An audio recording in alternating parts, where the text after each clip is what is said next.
Magandang araw mga lods. Ayun no.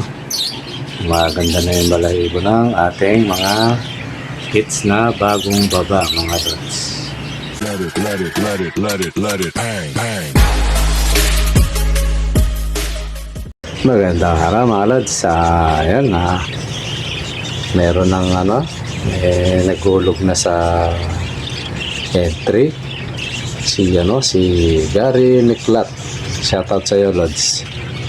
Ayan mga Lods, kasi sabi nga, umpisa na. O yung mga nag-comment dyan na sabi nyo, umpisa na yan. Umpisahan nyo na rin mag-ulog, mga Lods. Parang umpisahan natin to. Yun mga idol, no? Ayan, si Gary, siguro gawin ko na lang to, 20. Para kasi, for happy lang naman to mga Lods, diba, no? Para sumaya lang yung pag-iipon natin. Kumbaga sa mag-iibon, nakikita ko tuloy-tuloy na may breeding. Kasi nung una mga lods, iba, tinambakan ko yung ibon talaga. Although maganda yun.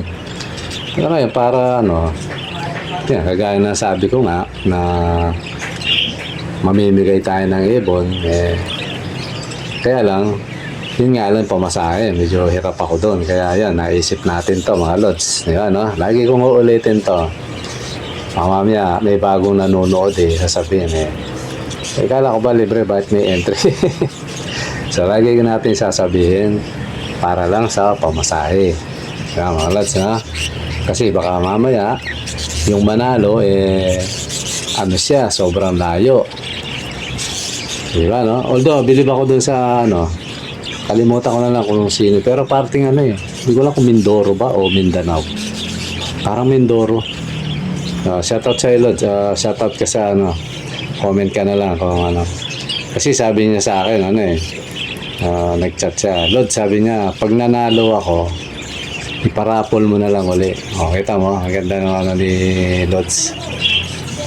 Alam niya malayo siya, diba, no? Sabi niya, pero yun Lods, nagbigay ng entry yun, nagano siya. Sabi niya, pag akong pala rin na manalo, iparapol mo na lang uli. Ayan, diba, no?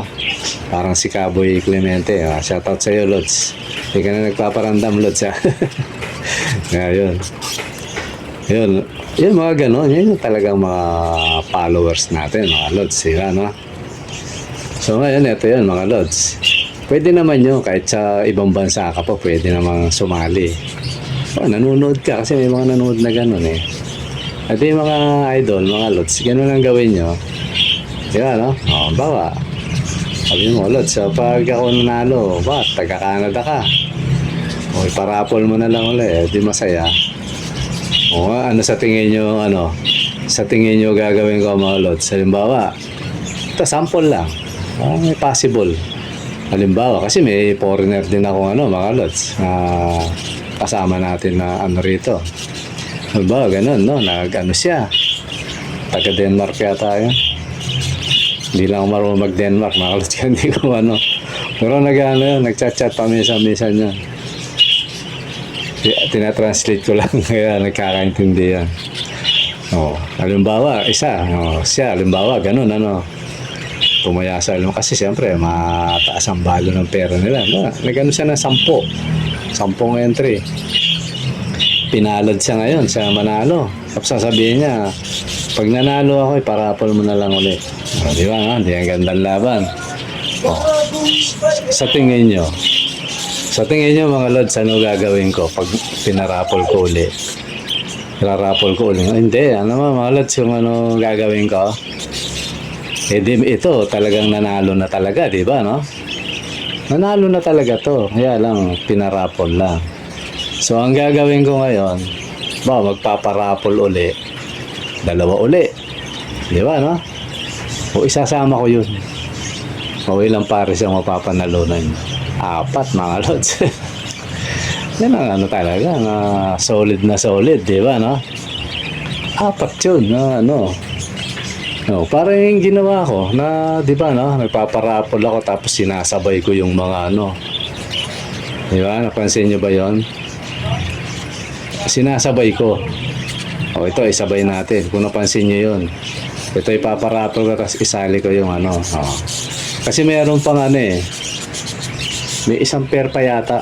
Hindi ako nagkakamali. O tama, isang pair pa. Kaya nga dala-dalawa yung ginagawa ko eh. Ang swerte nyo, solid na yung mga binibigay ko. Di ba mga lods? Ngayon eh maganda, sanayin na natin dala-dalawa. Di ba ano? Para masiyahan. Eh paano kung ano, kagaya ng taga Mindoro na pag daw siya nanalo eh ano, ito madalas kong makachat siya, basta madalas kong makachat sa ano yun, sa messenger. Pag daw siya nanalo eh iparapol na lang uli. Eh paano kung siya nga ang nanalo, di ba no? O di tapos magpaparapol tayo uli. O 4 na pares mga lods. O di ba masaya yun? Kaya sana ano, ganun. Kaya yung ano dyan, minsan may makulit na nagchat-chat eh, iwasan natin yun para ano, di ba? Kasi hindi mayalis meron eh. Ayoko nang pag-usapan ng mga lods. Ayan. Kasi tayo nag-ibon para sumaya tayo. Ako totally, upo nga lang ako sa ibonan ko. Masaya na ako eh. Minsan dyan ako nagkakape. Dyan ako, minsan gagawa akong mga nest box. So, yan, nakaupo ako doon. Kasi gumawa talaga ang upuang mahaba eh. Yung mga nakapunta rito, alam nila yun, nakita nila. No, di ba? Kaya iniiwasan natin yan, yung mga kaya nga nag-ibon eh, para ano eh. O yun, naalala ko tuloy yun. Diba no? Kaya nga nag-ibon para hindi ka na-stress, lagi kang happy. Every day, sabi nga nung kata, every night. Ganun yun mga idol. Kaya abangan nyo yan, malay nyo. May ganung ano, meron tayong ganung kalods na sige, parapol mo yan, no? Naku po, napakaswerte naman nun, mga 4. Diba, no? Baka nanalo si, halimbawa lang, si participant number 5, nanalo siyang gano'n, parapol mo yan. Tapos nanalo naman si ganito, swerte. Sabi mo, 4 na ibon, libre deliver pa, Tapos ang in-entry mo, halimbawa, palagay mo na 5. 100. Diba no? Eh, alam niyo naman kung magkano bigay ko sa ibon. O, alam na mga bumibili yan. Tsaka nagtatanong. Sabi mo, 4 na pares. 100 pesos. So, di ba no? O, kasabihin nyo bang ano yan? Na sugal. Hindi sugal to. Libangan to mga lods. Ito yung magandang libangan na nakapagpapasaya ka na kasama. Followers. Di ba mga lods? Kaya para mangyari yan mga lods, entry na kayo. Yun lang yan mga lods. So ngayon mga lods, may ano, sasabihin ako sa inyo patungkol sa stressful na yan. Ganito mga idol. Pag nag-iibon kayo, yan, kagaya ko, i-apply ko na lang sa ganito kasi may nakausap ako kanina. Ayoko na ano, papalitan ko yung mood. Yung mood na ganon, papalitan ko. Ganito yan mga lods. Bawa, nag-ibon kayo. Bawa ako. Nag-ibon ako. So, bakit ako nag-ibon? Kasi mahilig ako sa ibon. Di ba yan ang logic, ano? So, ngayon, mahilig ka sa ibon. Although, yung mga busy tao, ayaw nilang dumami. Marami akong nakakausap na gano'n eh. Bibigyan ko ng ano, hindi ko naman kailangan paramihin eh. Masaya na ako dyan na nakikita ko sila. So, busy tao yun. Pero kung hindi ka busy tao, pero ano yun, mga lods, kahit busy tao, darating yung punto, makakahiligan niya rin mag-breed siya at sa gusto niya. Sige, santabi natin yun. Sa kagaya natin, karamihan sa mga mag-iibong gusto nila dumami. Kasi ano halos lahat ng mga nagchat-chat sa akin patungkol sa pag-breed. Paano ba maging fertile? Paano, di ba, no? Di gusto nila dumami sa madaling salita. Di ba, no? Gusto nila dumami yung alaga nila. So, masaya yun, mga lods. Talagang kung may trabaho ka, pagdating mo lang hapon, kung hapon ka nakakarating o gabi, agad-agad tinitingnan mo yung ibon mo. Tapos umaga, parang ako, Paggising, hindi pa nakapaghilamos, hindi pa nakapagmumug. Akit agad dun sa ano, kasi tapat ng ano namin to eh. Ng tulugan namin eh. So, akit agad sa bubong. O, titingnan ko yung ibon, tapos pakakainin ko na yun. Nauna pa silang ano, nag-aalmusal sa akin, gaya niya, no? Nung oras na, mga lods. Nag-video ako, tapos nag-ano, itong oras na to, mga lods, ano na, mag-aalauna na. O, alas 12:40, gano'n. O, isipin mo yun. Di pa ako nagkakape niyan, mga lods. Kasi nakahuli ako ng ano, pero pinakawalan ko rin. Kawawa eh. Ibong ano lang. Hindi naman siya, porpet talaga, pinakawalan ko. Kasi ako, nakahuli-uli ako ng ibon, mga lods eh. Ano yata to, yellow pastel. Yan yun, nakikita nyo na eh, pinapost ko na siya eh. Nadagit ko yun, mga lods, medyo parang may presyo siya. O, diba? Yan ang masaya sa pag-ibon, na masaya ka na, biglang masaya. Diba, no? Kasi sabi nga ng misis ko, mga lods, bago ko nakita yung ibon na yun, yung nadagit ko, masama pakiramdam ko. Talagang hanggang ngayon siguro, baka yun ko kung ano pa ang itsura ng boses ko. Kasi ano, parang hindi mo lang kung tatrangkasuhin ka o lalagnatin, minamalat ka na masakit ang ano mo, lalamunan. Di ba, no? Ngayon nakahuli ako ng ibon, mga lods, ang ganda. Pumasok mismo sa cage, yung malaking cage na ginawa ko na nakakulong. Meron siwang na maliit, eh, tatalino nga ng mga ibon na to eh. O, pumasok siya, kaso hindi siya makabalik. Kasi nga, may siit-siit yun eh. So, sabi nga ni Commander eh, parang nawala yung sakit mo. O, kita mo? Nakapagpagaling pa yung ano, yung... Eh, kasi masaya ka. Handaan nyo mga lods, ganito. Pag masayahin kang tao, ano ka, una-una, hindi ka tatanda agad. Oh, sabi ng mga doktor yun. Totoo yun. Hindi ka tatanda agad. Kahit may edad ka na, pero yung mukha mo hindi matanda. Pag masayahin ka. Tapos, iwas ka sa sakit sa puso. Kasi pag laging ano, alam mo yung laging ano sa kapwa, ano yan. Kaya ako, iniiwasan ko yung mga ganyang tao eh. Alam mo yung ano, magtatanong ka lang eh, daming ano, iniiwasan ko yung mga gano'n. Sabi ko, ano to? Hindi magandang kausap, mga gano'n. Iniiwasan ko yun. Kung pwede lang i-block ko yun eh. Hindi kailangan sa buhay mga ganito, mga lods. Kasi sa pag-iibon, mga lods, ano yan, kaya nga nagano kasi parang sumaya ka kasi stress, ano yan eh. Pag stress relief yan eh.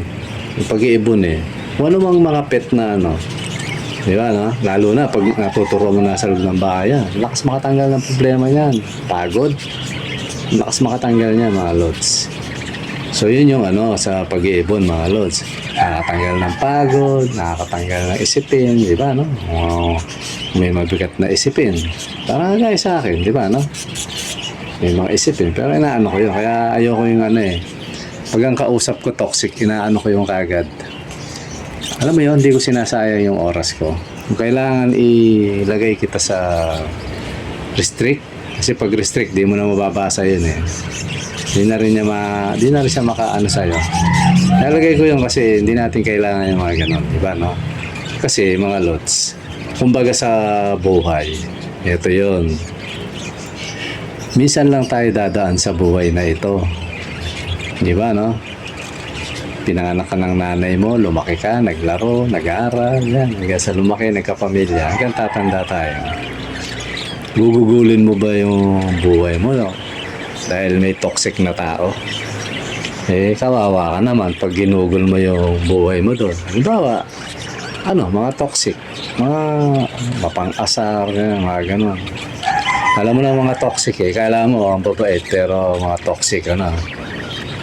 Gugugulin mo ba yung ano mo ron, yung oras mo doon, yung araw-araw na buhay mo, siya na lang laging ano, huwag mga lods. Sayang. Minsan lang tayo dadaan sa buhay na ito. Huwag niyong gugulin sa ganyan yung ano, yung oras niyo. Baka mamaya may ganun din. Ako, di ba, nabanggit ko sa inyo si Mang Kanor. Shoutout sa iyo, Mang Kanor. Di namin yun, pati miss ko. Ako, minsan miss ko, umiiyak pa rin. Ano mga anuhin sa ganyang klaseng tao. Lalo na kami ni Commander, sabihin mo nasa 50s na, di ba, no? Sasayangin mo yung mo ron? Abay, mali yun, no? Mali yun. Napakamaling gagawin ng tao. Minsan sobrang magkakasakit ka. Kagaya ng anak ko, di ba, no? Ginugol niya yung buhay niya sa ganyan. Sa asawa niyang kulongkong. Yan, kinamatay niya. Sinayang mo buhay mo. Di ba, no? Humantong sa ganun. Di ba, no? Hindi mo na mapagbabago yung mga ganun tao, Ako, mga lods, ito, kaya ko lang nabuksan na, baka mamaya, sa pag-iibon, may nang-i-stress, may nangungulit. O kaya, na-stress ka na sa ibon mo. Mali. Kasi, ang ibon, o kumbaga sa buhay, kaya tayo nag-ibon, pang-stress reliever, baka mamaya na-stress ka na dahil sa ibon, mali na yun. Ano yung nakaka-stress sa ibon? Sobrang dami na. Sobrang dami na. Tapos wala ka ng pambili ng patoka, na-stress ka na ngayon. So, ang dapat mo lang gawin doon, mga lods. Kung sa pag-ibon, ito, ina-apply ko lang pati sa buhay natin. Pinagsasabay ko lang. Pag sobrang dami, hindi mo na kayang pakainin. Mabuti kung malakas kang kometa, hindi mo mararamdaman yan. Parang ako dati, maalaga ako, mga bato-bato pa lang, yung ring neck na malalaking bato-bato na imported. Spanish dab yata tawag doon yun, hindi ko nararamdaman ang gastos. Mga social nga yung mga lods, yung mamahal na binibili kong patoka doon, iba-iba. Hindi ko nararamdaman kasi maganda yung trabaho ko mga time na yun. Parang ako pa nga naiinip sa pagkain nila, ba't ang tagal maubos. Diba, no? Pero pag dumating sa punto na, halimbawa, yan, kagaya mga alaga natin, i-apply natin dito sa mga kits natin. Baka mamaya, sobrang dami na, na-stress ka na kasi isang linggo lang, ubos na ng patoka. Malakas pa magbigas sa inyo, di ba? Kagaya sa akin, mga lod, sa totoo lang, i-compare mo sa kilo ng bigas na kinokonsume namin ni Commander, mas malakas pa yun, yung ibon. Kasi kami ni Commander, dalawa lang kami rito. Pero ngayon, nauli kami kasi mga apo ko siyempre, ko na sa gastos dahil wala na yung anak ko, mga lods. Medyo, kahit pa paano, binabaka pa namin yung mga apo ko. Hindi ganun, na mas malakas pang, kumbaga, yung consume niya sa bigas, tsaka sa iyo, mas malakas pa sila. Na-stress ka ngayon. Mali na yun, mga lods. So, pinakapayo ko sa mga ganyan, ihiwalay mo na yung pagmamahal sa ibon tsaka sa pag-aalaga. Ang gawin mo, humanap ka na ng ng matidilibiran. Bakit? Bayaran ng 100 isa, pumayag ka na. Pumayag ka na, 10 ibon, 1,000 rin yun. Paano kung 20 ang kunin? Rin yun, 2,000. O di may pambili ka na ng patoka. Ganun, mga lods. At least makabawas yun. Kasi tuloy-tuloy na yan Hindi mo na maiiwasan yan. Tuloy-tuloy na ang pagdami niyan Parang yung ginawa ko nung una. Diyan dami na. Nung una, okay pa yung usapan namin ni Manong. Ito, diretsahang kasi pet, pet shop yun, natural. Hindi ka pwedeng umubrang doon, ng katwiran. Pinapakain ko pa yan. May mag-aalaga niya. Tama yun. Kasi may tindahan siya Alam niya kung magkano lang yung bigay ko sa kanya. Yung volume 130. Isipin mo, 130. Tapos yung bandang huli, naging 120. Yung bandang huli, 100. Tapos 90 na lang. Kung nandun na yung ibon, pinagbigyan ko. Pero sabi ko, hindi na ako sa'yo. Dati sa kanya pa ako bumibili ng patoka kasi kala ko give and take lang. Sa 130, pag sobrang dami, good na ako ron kasi pag 20, kahit pa paano, 2,600 na rin yun Marami-raming yun. Tapos sa kanya pa ako bumibili ng patoka. Aba, yung bandang huli, ayaw nang tanggapin. Aba, sabi ko tapos nung pala gusto niya babaan ko ng babaan hanggang sa naging 90. So yung huling benta ko ng 90 sa kanya, tinigil ko na, sabi ko. Sa diretsang salita, walang yan ako na itong Kenkoy na to. Gusto siya na lang mabuhay, ano? Mga kids natin ayaw lang mabuhay. Tinigil ko yun. So naging concept ko naman, di pamigay ko, bakit ba? Hindi ba ganun, ano? Sa mga kakilala ko, mga lods, hindi lang kung sino-sino. Di ba, no? Tapos, ayun. Tapos kung may pupunta rito, bibigyan ko pa nga, Pag bumili ng 4 na pares, mababa ang benta ko dati, mga lods. Yan ko para lang maano. Kasi kawawa rin yung pag di mo napakain ng tama. So hanggang sa nag-neutral yun, na-maintain ko siya. So nung na-maintain ko, di okay na. So natanggal yung stress ko, mga lods. Kasi parang may stress na, wala na pagkain. Ganun, bibilis kumain. So ganun, mga lods. Kagaya nun, may mga toxic na kausap sa hindi natin kailangan yun. So ganun din ang buhay, mga lods. Sa buhay na ito, hindi mo kailangan ma-stress sa mga taong mali, mga taong toxic. Kaya mo sila kasi sasayangin mo ba yung mo dyan?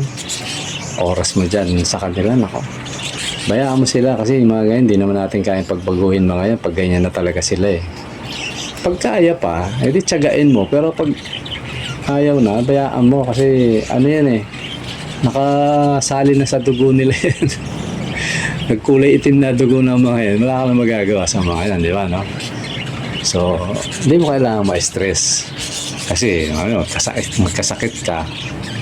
Dahil dahil mga walang yan tao yan, di ba, no? Mali, di ba, no? Minsan lang tayo dumaan sa mundo. Huwag natin sayangin sa ganyan. Kung sa tingin mo nakaka-stress sa'yo, iwas. Ganun lang yung mga lods. Mga lods, ako, wala akong baka mamaya may mag-react doon kasi may kausap ako kanina nasa na yun kung tanggapin mo yun. Pero hindi ko yung ko, nagkukwento lang ako, mga lods. Okay, mga lods, siguro ganito muna at entry na kayo, mga lods. Okay, mga lods, maraming salamat sa panonood. Bye-bye.